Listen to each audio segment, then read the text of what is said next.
Tech Fridays here. Okay, sounds like a song. But yes, it's Tech Friday on Business Express at 981 here on Smooth 98.1. We've got Rotus this morning, as always. Morning, Valentine. Good morning, Lagos. Good morning. Yes, indeed. Yes, Lagos, indeed. join this conversation by sending us messages through WhatsApp to 0809444091. You can also tweet with the hashtag Business Express 981 to a Smooth 981 FM. Yes, indeed. Yes, indeed. So yesterday, the market dipped a bit. Actually, it didn't dip. This is the interesting thing. The market was down by 0.45% at 2:15 p.m. Market closes at 2:30. So I was like, is there going to be any magic that actually allows the market to close positive? And it actually did. So 0.40%. So very, very marginal positive growth for the exchange yesterday. 15 minutes. Yeah. Sometimes as the market is, in the last few minutes, some stocks might rally and just push the market up a bit. So I actually thought it was heading into the negative zone, but no. 0.4% is where we closed. 30,583 points.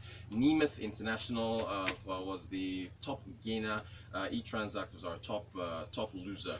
So hopping into our tech stories, the Lagos Internal Revenue Service has launched an e-filing portal that is supposed to be for submission of employers' tax returns. So under the what is it now? The Personal Income Tax Act. There is supposed to be, every employer is under obligation to file their employers their tax return. I think it's the form H1. So what the LIRS has done is that they have implemented this form, which you can access at www.lirs.gov.ng, and it's electronic. You can, as an employer, you can file. I think the deadline for 2018 is the end of this month, so okay. January 31st to file all your tax returns for your employers.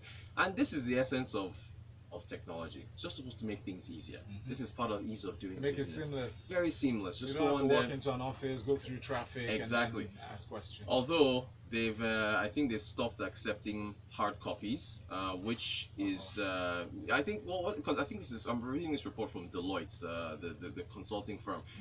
They should have allowed submission of hard copies to at least continue for a little while, just to make things easy for folks, because they just come and said, look, no more hard copies are being accepted. Go online to lirs.gov.ng, file the returns there, and that's it. So hopefully other states fall in line with this initiative. I've been saying this whole issue of declaration of assets for individuals. I think I'm gonna write an article about it and post it somewhere. We should follow the US model, and everybody should file annual income tax returns electronically. This is individuals, so you do it on an annual basis. Your salary, everything, it goes in there. And if there's anything that's odd, you can be audited and we can find out what's going on. But good on the LIRS. So once again, LIRS has launched an e-filing portal for submission of employers' tax returns, the form H1. Once again, you can go to www.lirs.gov.ng in order to get that done. Interesting stuff here from paid newsletters. Moving on now. For those of you who want a side hustle, who are, have a particular knowledge base in a particular sector of the economy, if you're a writer and you're thinking of getting paid, for sending out newsletters. So if you subscribe to any particular services, whether it's a newspaper or something, some publications send newsletters to you on a monthly basis, and some of these newsletters are paid. Some people pay for subscription services. So you can actually set up your own. This was actually set up by Nonso Obikili, an economist he's been on the show a number of times in the past. So he wrote on his blog. He set this up himself. So he was thinking about forcing himself into writing more, because he writes about the Nigerian economy. He writes about things that go on, whether it's minimum wage or unemployment or anything else. And so he decided that, okay, look, let me go online and check to see if he can find any websites that can host a newsletter service. So basically go to a website and set it up. Unfortunately, where is that line he wrote in his blog? He says he got the dreaded "your country is not supported." For Africa, it is for African countries. It's just very, very sad. So I think the issue with a number of them, that the reason why they don't support it is because of the payment issues. Portal. But we've got companies that are coming up now that are assisting us with that. So it's not a problem. So he actually decided to set it up himself. So I think it's jarida.co. So www.jarida, so jarida.co. So he's saying that essentially if you write regularly about a particular topic and you feel your writing is good enough to where you want to, charge people to say, hey, listen, you know what, if you want to get these exclusive bits of information from me, you can pay a subscription service. Go ahead and set it up. So you can actually go there. He did it himself. Like, he codes in his spare time. So he actually just set up the website, and so he's now offering his own. I mean, he's using himself as his own guinea pig. So where he's subscribing, he's offering a subscription service. So he's going to be writing on a monthly basis about economic matters, going on, and we'll see how that goes. But it's pretty good. It's one of those things where tech just says you can wake up one morning and say, okay, this isn't available. Let me provide it. Let me do it myself. Let me do it myself. And there's still something that he's been working on for a while. I mentioned this months ago. There's a project, although he's still working on it, where he's trying to get people to vote with smartphones. Yeah, he's been on that project now for, I think, over a year. Imagine a world. I know, right? Where Nigeria gets the vote by phone. We're still there. So he's still playing around with it, with developers and so on and so forth. But he's quietly just working on it. So I really, every chance I get, I like to shout Nonso out for the work that he's doing. So again, it's jarida.co. If you're a writer, hop on there and see if you can, set up your own newsletter service. And by the way, it challenges traditional media. Think of how we get our news now. When last did I read a newspaper? So I mean, of course, I'm still reading newspapers online, but I'm saying the fact that now individuals can actually be sources of news or set up newsletter services, it's quite interesting. But it raises the question of how authentic the stories are, because in the world of fake news, and you have to watch out. You have to watch out for that. So right, well, of course, exactly. But again, this isn't. You're not necessarily providing news because you're writing a newsletter. You're just writing about something that you are either passionate about or have a great knowledge base about. On editorial. Exactly, that kind of thing. So you could write about surfing or bike riding. People want to pay and read it, they can do that.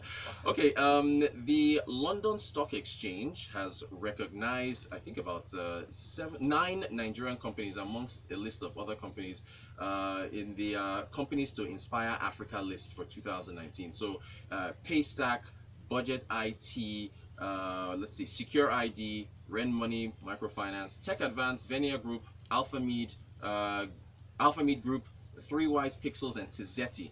They've all been recognized by the London Stock Exchange Group's Companies to Inspire Africa. So it's a list of inspirational and dynamic private high-growth African companies that are compiled by the London Stock Exchange with the aim of introducing investors to the opportunities that the companies and their countries may offer. It's a great exposure for the companies, which shows the power of the London Stock Exchange. We, on our own stock exchange, I think we recognize companies, but we're not quite there yet where we're doing it to a level where we can give the kind of exposure to foreign companies that can give them a big boost. So I remember seeing it. I saw a tweet from Budget in particular.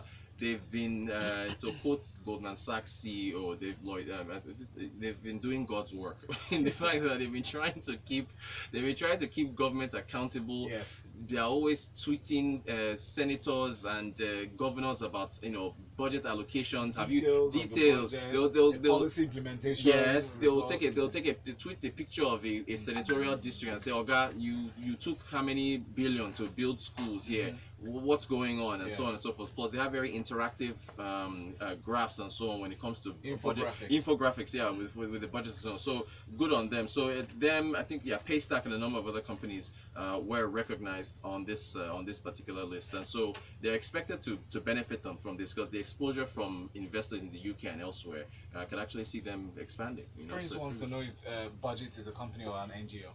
Well, it is. Budget is I believe it's an NGO. I believe it's an NGO. I'll double check on that, but because it's an NGO. Yeah, I think it counts as an NGO. There's not a government body. I believe they do count as an NGO. Harry Emanuel says there's an existing requirement for individuals to submit income tax returns. Even when your employer submits their Form H, the employee is statutorily required to file his individual Form A, because your employer only knows about the income paid to you, not your annual gross income.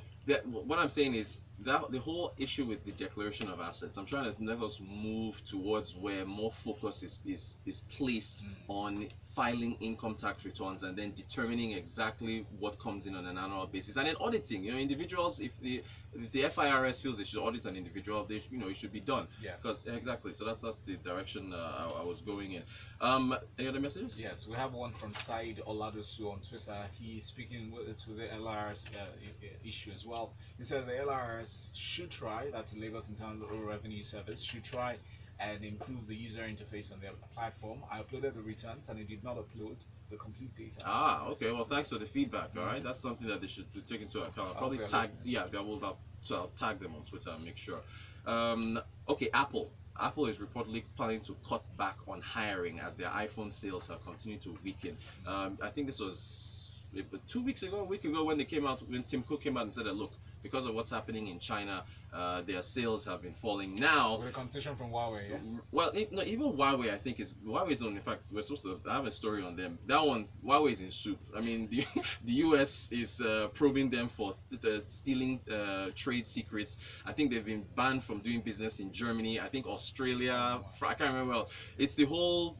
They're accusing them of espionage, basically spying on people. Because they use most of their chips in their security equipment. Right, exactly. Yes. So there's a whole that Huawei is in some trouble. But Apple is essentially saying that they've slowed down hiring from some of their divisions because of the slowdown in iPhone sales, and because of how the whole the ecosystem is connected.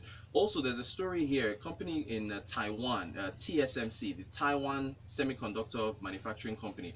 They are a Series A chip maker. Those chips are used in iPhones. Because of the fact that iPhone sales dropped, they now made an announcement that also their forecast for income has gone down as well. So their stock dropped. A number of other chip makers are going to be releasing results. I think you mentioned Netflix at the top of your show, right? Yes. So the forecasts are not good for chip makers. So they just look like with China slowing down as a result of this trade war, you're seeing different technology companies, being affected. phone makers, chip makers, all being affected. Got to round up real quick. Snapchat, their Bohala continues. Their CFO, who was making $500,000 a year, the guy left after 8 months. He said he was looking for a pay raise. They didn't want to give it to him. I don't know how much was his. You know how much $500K is? 182 million naira. The guy wasn't enough. Instagram stories is giving them a run for their money. They finished Snapchat and soup. Thank you very much, Rotus. Thank you. Catch him on Twitter at Rotanquotes. That's ROTNTANKWOT. Yes. And ask him all the questions you have for Business Express for Tech Friday. Lagos coming up next. We have a chat with an interesting individual coming up at 7 o'clock. Keep it here. Smooth 98.1.